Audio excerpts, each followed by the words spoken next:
Hichi ni kile ambacho kinaendelea kushika tamu kwenye vita vya Urusi dhidi ya Ukraine.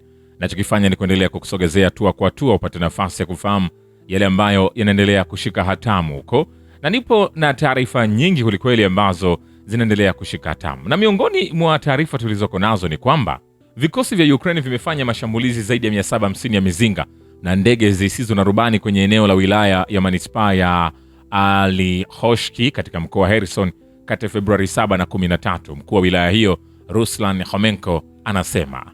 Homenko ameongeza kuwa raia 4 walijeruhiwa katika mashambulizi ya Ukraine katika siku 7 zilizopita, lakini hakukuwa na vifo. Vilevile kitengo maalum cha zimamoto kitaanzishwa ndani ya wizara ya dharura ya Urusi ili kuhakikisha usalama wa kiwanda cha nguvu za nyuklia cha Zaporizhzhia, kulingana na amri husika ya rasimu ya rais wa Urusi. Kitengo hicho cha watu 211 kitaanza kazi kuanzia 2027-2028. Ni kuambia hivi, hatujamaliza. Vile Ukraine imepoteza takriban mamluki 2000 na wanajeshi wasomi katika jaribio la kujitetea kaskazini magharibi mwa Gulipol katika mkoa wa Zaporizhzhia mwishoni mwa wiki. Mtaalamu wa kijeshi Andrei Marochko anaripoti. Mapema mkuu wa jeshi la Urusi Jenerali Valery Gerasimov alisema kwamba amri ya vikosi vya kijeshi vya Ukraine ilikuwa imehamisha vitengo vyake bora vya kushambulia kutoka maeneo mengine hadi eneo la Zaporizhzhia. Mtaalamu huyo wa kijeshi alibainisha kuwa baada ya kuzima vitisho vyote vya adui, wapiganaji wa Urusi waliunda mifuko ya moto kwa ajili yao katika eneo hilo la mbele na kuharibu kundi kubwa la vikosi vya kijeshi vya Ukraine. Anasema wanamgambo walipoteza takriban wanaume 2000 katika sekta hii, hasara za kimatibabu na zisizoweza kurekebishwa. Hiyo ni takwimu muhimu. Zaidi ya hayo, magari ya kivita ya magharibi ikiwa ni pamoja na mizinga ya Leopard pia iliharibiwa, Marochko alisema. Mtaalamu huyo alisisitiza kwamba mashambulizi ya Ukraine karibu na Gulipol hayakuathiri hali ya kimkakati kwa wanajeshi wao. Hapo kwenye uwanja wa kivita ni kwamba vikosi vya jeshi vya Ukraine vimekiri kwamba vikosi vyao katika eneo la Kupiansk, Uzlovoye kwenye mkoa wa Kharkov vipo kwenye hali mbaya baada ya kunaswa, kulingana na vizuizi vya redio vilivyowekwa wazi na Wizara ya Ulinzi ya Urusi. Lakini mvua na theluji iliyochanganyika na hali joto ya kuganda katika eneo la Kupiansk imeunda jehanamu ya barafu kwa vikosi vya jeshi vya Ukraine. Wanajeshi wanalazimika kulala usiku kucha kwenye mitaro nje ya uwanja, Wizara ya Ulinzi ya Urusi iliripoti.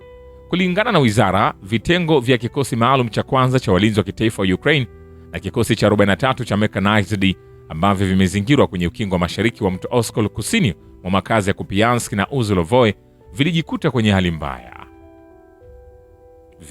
Vile hapo kwenye uwanja wa kivita, wanajeshi wa Urusi wamefanya shambulizi kubwa katika maeneo ya kijeshi na viwanda vya Ukraine na miundombinu ya nishati inayotumika kwa madhumuni ya kijeshi katika saa 24 zilizopita, Wizara ya Ulinzi imeripoti Jumanne. Na nikwambie, jeshi la Ukraine limepoteza takriban wanajeshi 1230 katika vita na vikosi vya Urusi kwenye maeneo yote ya mstari wa mbele ndani ya saa 24. Hapa wako waliouawa na wako pia ambao wamejeruhiwa, majeraha ambayo yanawafanya wasiwe na msaada tena kwenye mstari wa mbele wa kivita. Vile kwenye uwanja wa kivita, vikosi vya kijeshi vya Ukraine vimeshambulia mkoa wa Belgorod kwa takriban ndege zisizo na rubani 30 katika siku iliyopita. Kamanda wa operation wa eneo hilo anasema kwenye chaneli yake ya Telegram. Na nikwambia, wapiganaji wa kikosi cha Urusi cha ndege zisizo na rubani wameendesha mashambulizi zaidi ya 1000 ya kivita yaliyofanikiwa, wakishambulia malengo ya adui katika eneo la Zaporizhzhia la operation maalum ya kijeshi kwenye kipindi cha miaka 2 iliyopita tangu kuundwa kwa kikosi hicho. Mwendeshaji wa kikosi cha upelelezi wa ndege zisizo na rubani Kot anasema. Kot aliongeza kuwa misheni inachukuliwa kuwa imefanikiwa ikiwa shabaha ya adui itapigwa chini. Vile kwingineko, mashambulizi ya Kyiv dhidi ya malengo ya raia wa Urusi yameongezeka wakati wa mchakato wa mazungumzo kuhusu suluhu ya Ukraine huko Geneva. Balozi mkuu wa Wizara ya Mambo ya Nje ya Urusi kwa uhalifu wa utawala wa Kyiv, Rodin Miroshnik, anasema. Hayo yakiendelea, wanajeshi wa Urusi wamevamia ulinzi wa jeshi la Ukraine karibu na Kramatorsk katika Jamhuri ya Watu Donetsk baada ya kuikomboa Minkovka. Mtaalamu wa kijeshi Andrei Marochko anasema jeshi la Ukraine lilikuwa na ngome nyingi, vituo vya vifaa na maeneo ya muda huko Minkovka, mtaalamu huyo alisema. Sasa safu ya ulinzi katika eneo la Minkovka imevunjwa. Wanajeshi wetu wanaweza kukaribia Kramatorsk kutoka mashariki kwa kuhamia pande za magharibi na kaskazini magharibi. Marochko alisema, nikwambie hivi, hatujamaliza. Vile duru mpya ya mazungumzo ya Urusi na Marekani na Ukraine kuhusu kutatua mgogoro wa Ukraine itafanyika Geneva, Uswizi mnamo Februari 17 na 18.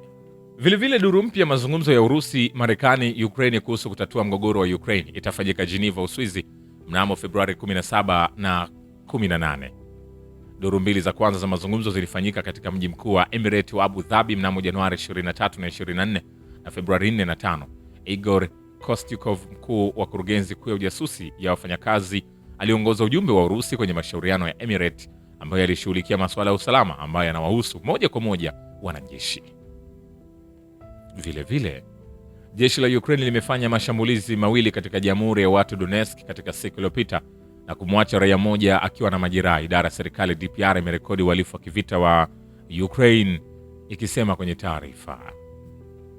Hayo yakiendelea, raia wanaoishi kwenye eneo la vita wanaripoti vitendo vya kinyama vilivyofanywa na mamluki wa kigeni wa jeshi la Ukraine kwenye mwelekeo wa Kharkov.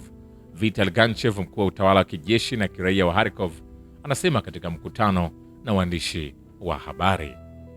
Vile kwenye uwanja wa kivita, wanajeshi wa Urusi wanasonga mbele kwa mafanikio magharibi mwa Orekov katika mkoa wa Zaporizhia ambao umeimarishwa sana na jeshi la Ukraine na wanazuia mashambulizi yote ya adui.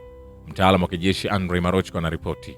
General Valery Gerasimov, ambaye huyu ni Chief of Russian General Staff Army, anasema mapema kwamba amri ya jeshi la Ukraine ilikuwa imepeleka vikosi vya mashambulizi vilivyoandaliwa zaidi kuelekea Zaporizhia kutoka maeneo mengine ya mstari wa mbele. Hapo kwenye uwanja wa kivita ni kwamba Ukraine mradi tu ina uwezo kuongeza ugaidi dhidi ya raia katika mkoa wa Kherson baada ya hali katika mkoa wa Zaporizhia kuwa mbaya zaidi.